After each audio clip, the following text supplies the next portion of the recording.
家好，我是田园，今天要分享肉包子这一款很不容易失败，做出来的包子呢，质感特别的松软，而且很有弹性，馅料有相当的好吃。把中筋面粉、干酵母、糖，还有40度左右的温水混合，搅成糊状。这里的粉水比例是1:1，非常的稀哈。保鲜膜覆盖，放到温暖的地方去发酵，大概40分钟到1个小时，尽量发足一些。馅料部分我选带皮的五花肉，把它切成厚片，放进滚水里焯30秒到1分钟，然后关火。加盖焖10到15分钟，把它焖熟。这样子呢，既可以去掉腥味，又不让肉的味道失去太多。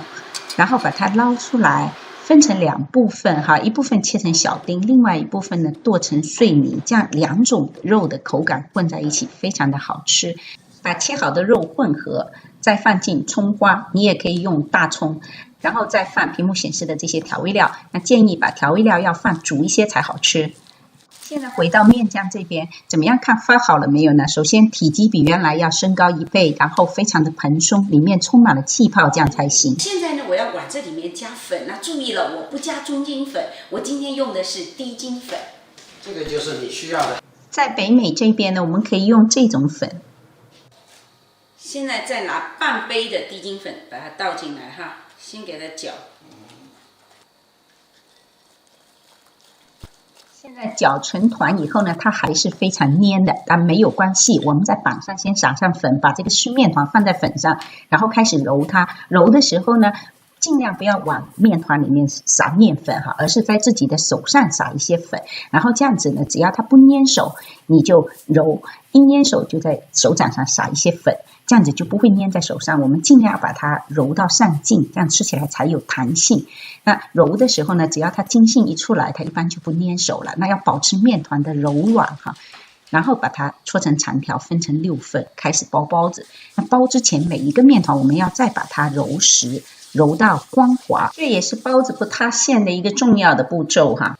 现在呢，再把它压平。那记得呢，不要把这个包子皮擀得太薄，中间要比较厚。我们只要把边缘部分给它擀薄，因为这样子比较好包。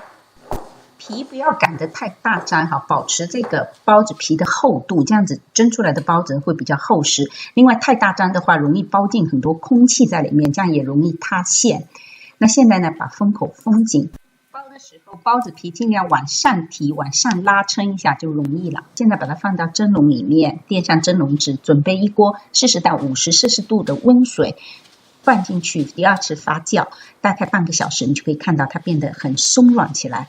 然后开中火，上火后蒸10分钟就够了哈，不要蒸太长时间。然后过5分钟开盖，这样的包子呢，个个都非常的漂亮。用低筋粉混合哈，你看出来的这个包子的口感特别的好。那如果没有这种低筋粉，你可以用1/4 cup 的淀粉和1/4 cup 的中筋粉混合。你先看哈，这个是又很松软，但是呢，它很有弹性。不说啦，让樵夫先来一段包子歌吧。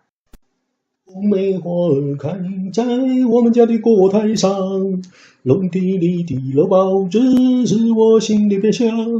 我想要吃肉包子，又怕把嘴烫，只好坐在锅台边等着包子凉。吃包子喽！